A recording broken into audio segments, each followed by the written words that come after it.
La réponse immunitaire non spécifique comprend les barrières naturelles et les mécanismes non spécifiques tels que la phagocytose, l'inflammation, le système du complément, les interférons, tandis que la réponse spécifique est réalisée par les différentes populations de lymphocytes.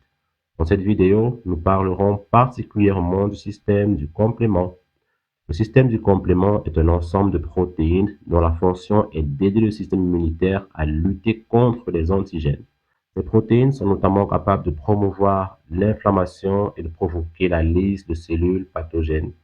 La cascade du complément consiste en une suite de clivages enzymatiques où une enzyme va activer une autre en la clivant en deux fragments, puis les deux vont se lier et cliver une troisième enzyme qui va se lier à l'ensemble et ainsi de suite. Le système du complément comprend 9 protéines nommées de C1 à C9 et il faut noter au passage que le numéro d'une protéine ne correspond pas nécessairement à son ordre d'intervention dans la cascade, mais à son ordre de découverte.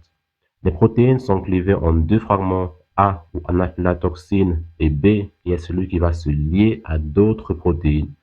Toutefois, il existe une exception à cette règle car, contrairement aux autres, pour la protéine C2, c'est C2A qui est le fragment de liaison et C2B est l'anaphylatoxine. Enfin, les fragments de plusieurs protéines s'associent pour former des enzymes spécifiques, comme par exemple la C3 convertase. Le système du complément peut être activé de trois façons différentes, soit par la voie classique, soit par la voie alterne ou alors par la voie des lectines.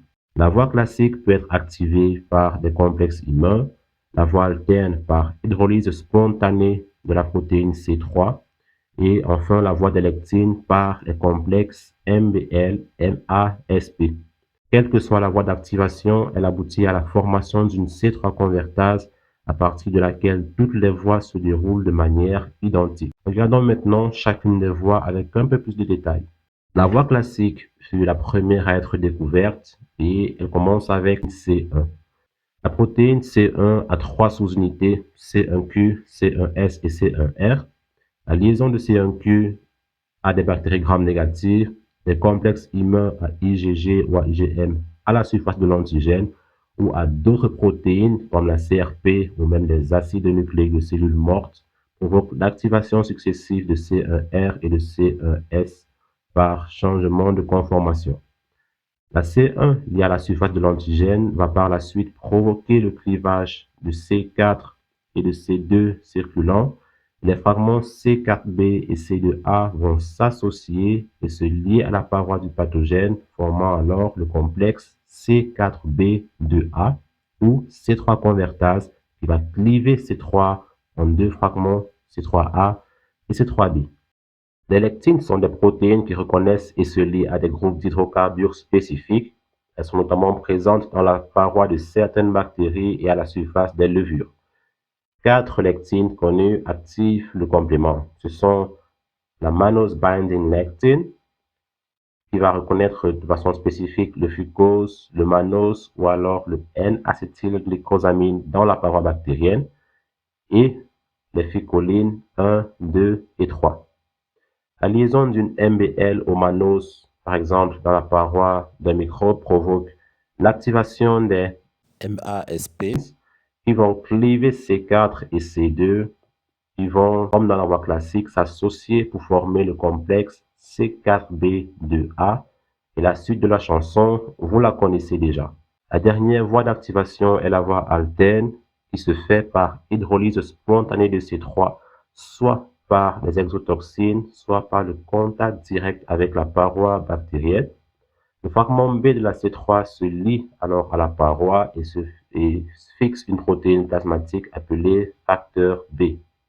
Le facteur B, une fois fixé à la C3, est ensuite clivé en un fragment A et en un fragment B par une autre protéine plasmatique appelée facteur D. Le fragment B du facteur B va enfin se lier à la C3B pour former un complexe au nom plutôt bizarre qui est C3BBB, qui est la C3 convertase produite par la voie alterne. Comme nous le savons donc maintenant, la C3 convertase clive la C3 en fragments A et B. et ce dernier se lie à la C3 convertase pour former une nouvelle enzyme, la C5 convertase, qui va à son tour fragmenter la protéine C5 en C5A et en C5B. Les protéines C6, C7 et C8 vont ensuite successivement se lier à la C5B, puis l'ensemble se lie à des unités de C9 qui se mettent ensemble pour former des canaux protéiques qui vont finalement s'insérer dans la membrane de la bactérie, provoquant une fuite d'ions, aboutissant finalement à la mort de la cellule par lyse.